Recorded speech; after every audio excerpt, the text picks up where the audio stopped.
Hello बच्चों। आज हम स्टार्ट कर रहे हैं 10th स्टैंडर्ड का सबसे पहला चैप्टर एनसीईआरटी का रियल नंबर्स। रियल नंबर्स हमें वो नंबर्स होते हैं that can be plotted on a continuous number line. जो भी नंबर्स हम एक नंबर लाइन पर प्लॉट कर सकते हैं उनको हम रियल नंबर्स कहते हैं। और रियल नंबर्स में आते हैं rational numbers, irrational numbers, whole numbers, natural numbers, prime, composite etcetera. जो रैशनल नंबर्स होते हैं वो पी बाई क्यू फॉर्म में जो भी नंबर्स होते हैं y q not equal to zero जो भी इस फॉर्म में होंगे वो भी हम प्लॉट कर सकते हैं। और इर्रेशनल नंबर्स वो नंबर्स होते हैं जो नॉन टर्मिनेटिंग नॉन रिपीटिंग होते हैं, फॉर एग्जांपल √3, √2, पाई एट्सेट्रा। और बाकी natural numbers, prime numbers, composite numbers etcetera. ये जो सेट ऑफ रियल नंबर्स जो है वो रिप्रेजेंट किया जाता है आर से, और आर रिप्रेजेंट करता है ऑल द रियल नंबर्स को। बेसिक कॉन्सेप्ट की तरफ आते हैं इस चैप्टर का। इस चैप्टर में हम सबसे पहले पढ़ेंगे एल्गोरिदम क्या होता है। N algorithm is a series of well defined steps which gives a procedure for solving a type of problem. ये एल्गोरिदम जो होता है ये एक series of well defined steps होते हैं जो हमें बहुत सारे स्टेप्स देता है, और वो स्टेप्स जो है वो हमें एक प्रोसीजर देता है किसी प्रॉब्लम को सॉल्व करने के लिए। फिर रहा लेमा। लेमा जो है ये एक प्रून स्टेटमेंट होता है, खुद एक प्रून स्टेटमेंट होता है जो किसी दूसरे स्टेटमेंट को प्रूव करने के लिए हम यूज़ करते हैं। उसके बाद है Euclid's division lemma. Euclid's division lemma हमें कहता है कि given positive integers a and b, हमारे पास दो पॉजिटिव इंटीजर्स हैं ए एंड बी, तो अगर हमारे पास ये दो हैं तो वहाँ एग्जिस्ट करते हैं क्यू एंड आर जो सेटिस्फाई करते हैं इस रिलेशन को A is equal to B Q plus are. और जो फंडामेंटली हम लिखते हैं, हमारे पास for example A comma B है where A greater than B, for example. तो जो छोटा वाला है दैट मीन्स छोटा बड़ा है, ए ग्रेटर देन बी होगा। छोटा वाला है जो बी है ये छोटा है, तो ये छोटा वाला जो है बड़े वाले को डिवाइड करेगा। और वहाँ पे कोई क्वोशंट आएगा, जैसे हमें पता है किसी डिवाइड करने पर हमें एक क्वोशंट आता है और नीचे एक रिमाइंडर आता है।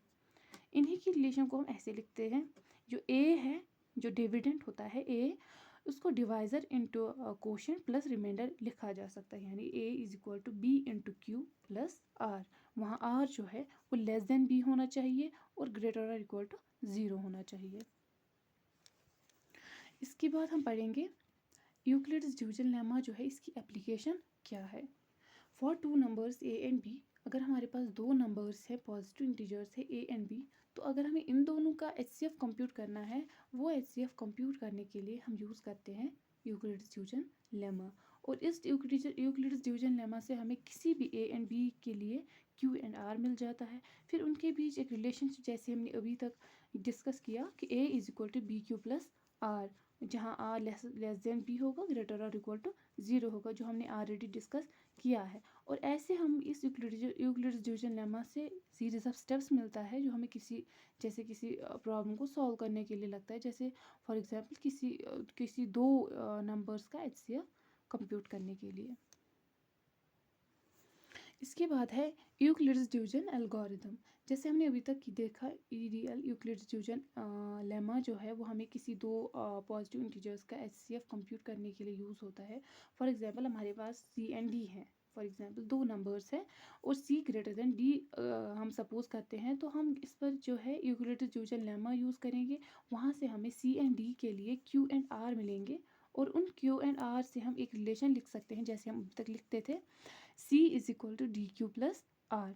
और यहाँ जहाँ जो है आर लेस देन डी होगा और ग्रेटर और इक्वल टू ज़ीरो होगा, ये हमने अभी तक डिस्कस किया। और यहाँ भी हमने देखा सपोज किया है कि C ग्रेटर देन डी, जो छोटा वाला है वो बड़े वाले को डिवाइड करके एक Q देगा एंड R देगा, उससे हमें एक रिलेशन मिलेगी। अब हमने जब डिवाइड किया उसके बाद दो कंडीशंस आती हैं, हमारे पास या तो R ज़ीरो होगा या नॉन ज़ीरो होगा पहले स्टेप में।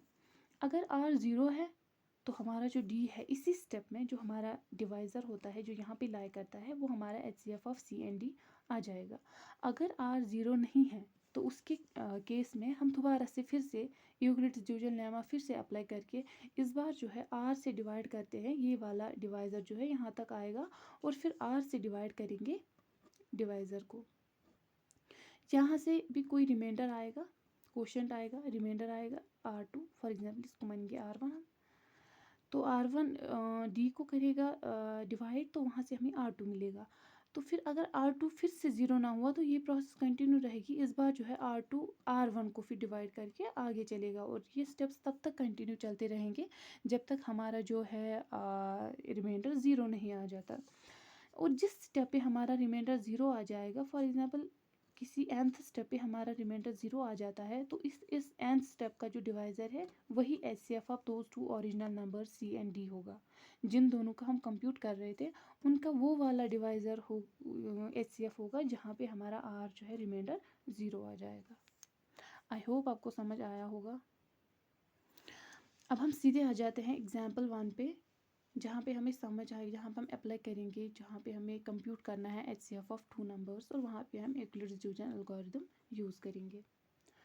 यहाँ फॉर एग्जांपल हमारे पास use Euclid's division algorithm to find the HCF of 4052 and 12576। इन दो नंबर्स का HCF हमें कंप्यूट करना है, फाइंड करना है यूजिंग यूक्लिड्स डिवीजन एल्गोरिथम। तो सबसे पहले हम देखेंगे बड़ा कौन है छोटा कौन है दो नंबर्स में से। तो 12576 इज़ ग्रेटर देन 4052, इसका मतलब जो छोटा है वो बड़े वाले को डिवाइड करेगा। तो सबसे पहले स्टेप में हम देखेंगे डिवाइड करेंगे छोटे वाले से बड़े वाले को। वहाँ से कुछ हमारा क्वेश्चन 3 आया और रिमाइंडर 420 आया, तो हम पहले इसकी रिलेशन लिखेंगे यूक्लिड्स डिवीजन लेमा अप्लाई करके। 12576 जो है वो 4052 इंटू 3 प्लस 420 लिखेंगे हम, जैसे हमने यहाँ पे लिखा है। तो पहला स्टेप हमारा हो गया। उसके बाद हमें देखना है रिमाइंडर ज़ीरो है या नहीं है। जैसे हमारा रिमाइंडर ज़ीरो नहीं है तो हम और आगे जाएंगे, डिवाइड फिर से करेंगे, और इस बार जो है इस रिमाइंडर से हम इस डिवाइज़र को डिवाइड करेंगे। इस डिवाइज़र को यहाँ लाकर इस रिमाइंडर से इसको डिवाइड करेंगे, वहाँ फिर से कुछ क्वोशंट आएगा और रिमाइंडर आएगा। इनकी फिर से हम एक रिलेशन लिखेंगे जो हम ऐसे लिखते हैं 4052 is equal to 420 into 9 plus 272। तो ये रिलेशन यहाँ लिखी है हमने। इसके बाद फिर से हम देखेंगे जो रिमाइंडर है वो नॉन ज़ीरो आ रहा है, तो फिर से वही प्रोसेस कंटिन्यू करके हम फिर से इस रिमाइंडर से इस डिवाइज़र को डिवाइड करेंगे। वहाँ से क्वोशंट आएगा, रिमाइंडर आएगा, इसकी रिलेशनशिप ऐसे लिखेंगे। उसके बाद फिर से हमारा जो है रिमाइंडर नॉन ज़ीरो है, हमें तब तक चलते जाना है जब तक हमारा रिमाइंडर ज़ीरो नहीं आ जाता। उसके बाद 148 से हम 272 को करेंगे, वहाँ से हमें और एक रिलेशन निकलेगी जो ये स्टेप देता है। उसके बाद फिर से हमारा रिमाइंडर ज़ीरो नहीं आता, तो 148 को करेंगे 124 से डिवाइड, तो वहाँ से हमें और एक रिलेशन निकलती है ऐसे। उसके बाद आगे चल के हम फिर से 24 से 124 को करेंगे डिवाइड, तो वहाँ से हमें ये रिलेशन मिलती है 124 is equal to 24 into 5 plus 4। उसके बाद ये रिलेशन यहाँ तक जाती है। उसके बाद 4 से हम इस बार 24 को डिवाइड करेंगे। जैसे हम इसको डिवाइड करेंगे तो हमारा 4 इंटू 6 24 आ जाता है, तो हमारा रिमाइंडर यहाँ पे ज़ीरो आ जाता है। और यहाँ पे हमारा जो है सीरीज ऑफ स्टेप्स ख़त्म हो जाता है, यानी ये एल्गोरिथम जो हम अप्लाई कर रहे हैं यहाँ पे भी ही ख़त्म हो रहा है। तो ये इस स्टेप को हम ऐसे लिखेंगे 24 is equal to 4 into 6 plus 0। और जो हमारा जहाँ पे जिस स्टेप पे हमने देखा था अभी तक, मैंने आपको बोला कि जिस स्टेप पे हमारा जो रिमाइंडर ज़ीरो होता है उसी स्टेप का डिवाइज़र जो है, यानी ये वाला पॉइंट पे जो होगा या इस वाले पोजीशन पे होगा, ये हमारा HCF of those two positive integers होगा जो हमने ओरिजिनली पूछे गए थे, जिनका हमने ढूंढना था, यानी 12576 एंड 4052। इन दो नंबर्स का जो HCF है वो हमने कंप्यूट कर लिया, वो इक्वल टू 4 है। ठीक है, आई होप आपको समझ आया होगा। अब हम चलते हैं एग्जाम्पल 2 की तरफ, जो हमें कहता है कि show that every positive even integer is of the form 2q and that every positive odd integer is of the form 2q plus 1 where q is some integer. हमें यहाँ दिखाना है कि कोई भी पॉजिटिव इवन इंटीजर जो है वो ऑफ द फॉर्म हम 2q लिख सकते हैं, एंड जो कोई भी एवरी पॉजिटिव ऑड इंटीजर जो है वो हम इस फॉर्म में लिख सकते हैं 2q प्लस 1, जहाँ q एक कोई इंटीजर है। ठीक है, अब हम चलते हैं इसके सोल्यूशन की तरफ। Let a be any positive integer and b is equal to 2। जो हमारे पास यूक्लिड्स डिवीजन लेमा से हमें एक मिलती है रिलेशन, हमारे पास होता है ए is equal to B Q plus R. तो इस बी ए तो हमें पता है कोई पॉजिटिव इंटीजर है और बी हमने 2 लेट किया है। ठीक है, तो इसको सब्स्टिट्यूट करके हमें मिलता है ए is equal to 2q plus are, जहाँ आर जो है ग्रेटर और इक्वल टू 0 है आर, और आर इज इक्वल टू 0 1 2 3 4 कोई भी नंबर, और यहाँ हमने सपोज किया है r is equal to 0 and r is equal to 1, क्योंकि हमें यहाँ रिक्वायरमेंट इन दोनों की है। तो उसके बाद हमारा ये इस वाले स्टेप में हमें हमारे दो पॉसिबिलिटीज़ होती है, या तो आर ज़ीरो होगा या नॉन ज़ीरो होगा। अगर हमारा आर 1 है, आर कोई भी वैल्यू ले सकता है, यानी 0 ले सकता है, 1 ले सकता है, 2 ले सकता है। जब हमारा आर 0 होता है तो हमारा बन जाता है ए is equal to 2q plus 0, यानी A is equal to 2q। जब हमारा आर 1 होता है तो हमारा बन जाता है ए is equal to 2q plus 1, जहाँ हमने सब्स्टिट्यूट किया आर के बदले 1, तो हमें हमें मिलता है ए is equal to 2q plus 1। तो हमें यहाँ से पता चलता है जो 2 का कोई भी मल्टीपल होता है वो इवन इंटीजर होता है, और 2q प्लस 1 कोई भी इंटीजर होता है वो ऑड इंटीजर होता है। तो यहाँ से हमने देखा दो ही वैल्यूज़ आर के डालते हुए हमें ये पता चला कि कोई भी इंटीजर जो है, कोई भी इंटीजर यानी ए को हमने लेट किया था ना कोई पॉजिटिव इंटीजर, तो या तो वो इवन है या तो ऑड है, या ए इवन है या ए ऑड है। तो इसका मतलब जो ए है या कोई इंटीजर है, ये तो या तो वो किसी 2q फॉर्म का होगा या 2q प्लस 1 फॉर्म का होगा। दैट मीन्स हमारा जो स्टेटमेंट है यहाँ पे प्रूव हो जाता है कि जो कोई भी पॉजिटिव इंटीजर है वो या तो ऑफ द फॉर्म 2q होगा या 2q प्लस 1 होगा, क्योंकि किसी भी नंबर सिस्टम में या तो कोई नंबर ऑड होता है या इवन होता है। तो that means it's solved, it's proved. Example 3 हमें बोलती है कि show that any odd positive integer is of the form 4q plus 1 और 4q plus 3 where q is some integer। ये हमें बोल रहा है कि हमें दिखाओ, आप हमें यहाँ प्रूव करो कि कोई भी ऑड पॉजिटिव इंटीजर जो है वो of the form 4q plus 1 होगा या 4q plus 3 होगा, जहाँ q जो है कोई भी इंटीजर है। इसके सोल्यूशन की तरफ चलते हैं। Let a be a positive odd integer. इस बार हम ए जो लेट करते हैं वो कोई भी पॉजिटिव ऑड इंटीजर है, तो यहाँ से स्पेसिफाई करते हैं ये कोई ऑड इंटीजर है।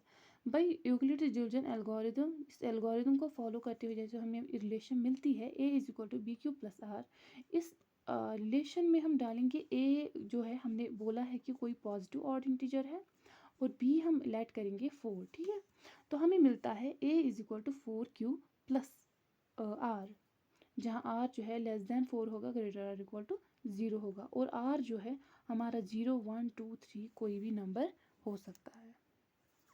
हमने जैसे देखा, हमने जैसे बी जो है 4 लेट किया, तो a is equal to 4q plus are, और आर कोई भी वैल्यू ले सकता है 0 1 2 3 4 कोई भी नॉन नेगेटिव नंबर। उसके बाद putting r is equal to 0, अब हम आर को जैसे जो ये नंबर ले सकता है उनमें से कोई भी वैल्यू देंगे, यानी r starting from r is equal to 0। अगर हम आर को 0 पुट करेंगे तो हमारा जो ए है वो ए इज इक्वल टू 4q बन जाएगा। अगर हम आर को 1 पुट करेंगे तो हमारा जो ए है 4q प्लस 1 लेगा, क्योंकि यहाँ आर के बदले हमने 1 लिया। Putting r is equal to 2, यहाँ हम पुटिंग आर के बदले 2 डालेंगे तो हमें a is equal to 4q plus 2 मिलेगा, और putting r is equal to 3 हमें ए जो है 4q प्लस 3 निकलेगा। हमें जो यहाँ पे देखा है कि ये जो ए है ये कोई पॉजिटिव ऑड इंटीजर है, ठीक है।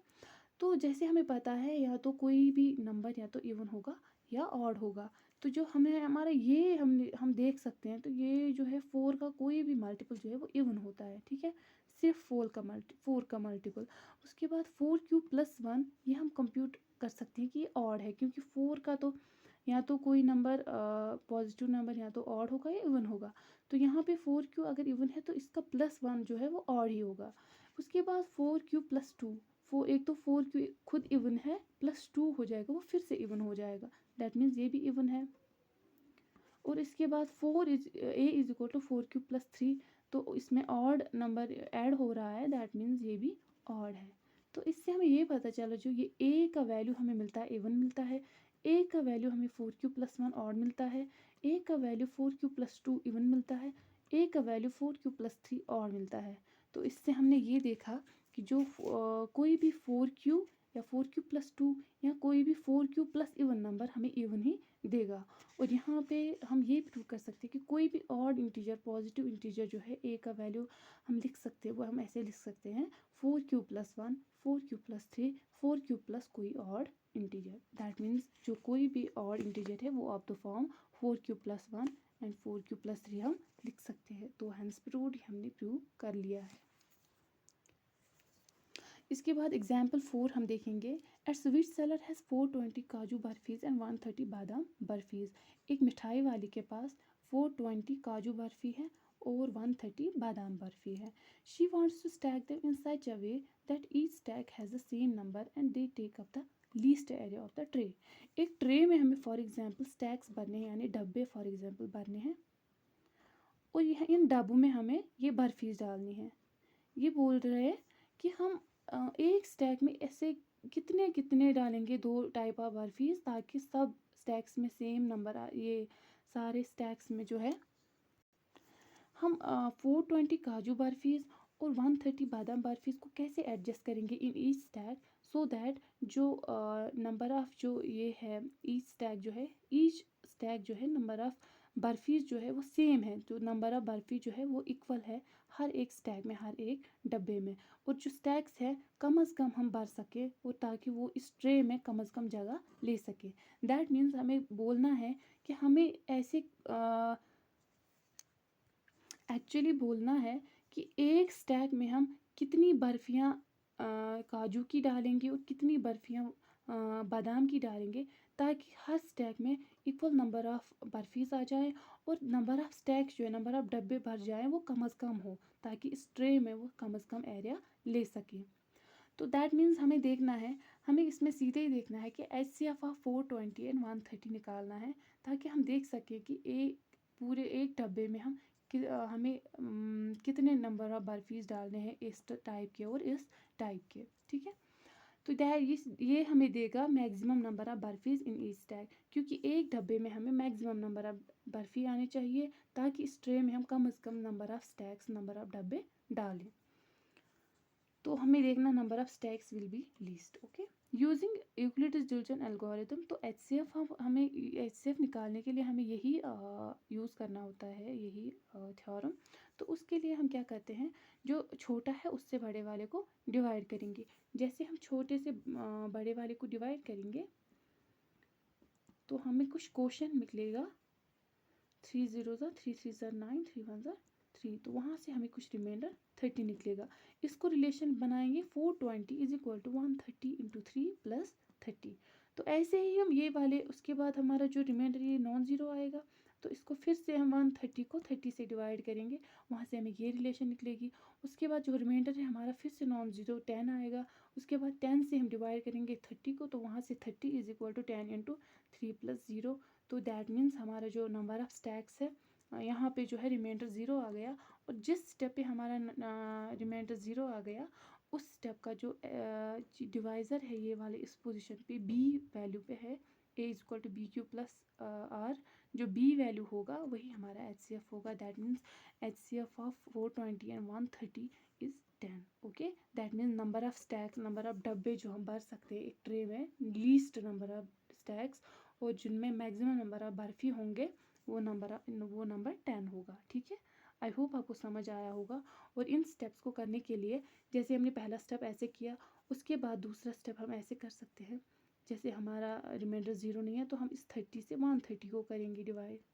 ठीक है, 130 वहाँ से हम 4 से 120 आएगा, और यहाँ से हमारा जो है रिमाइंडर 10 आएगा। अब इस 10 से हम इस 30 को डिवाइड करेंगे, तो यहाँ से हमें मिलेगा 10 से हम 30 को करेंगे डिवाइड, 10 3 30, तो यहाँ से रिमाइंडर ज़ीरो आएगा। और इनकी रिलेशन आई होप आपको आती होगी अब बनानी। ठीक है, थैंक यू सो मच।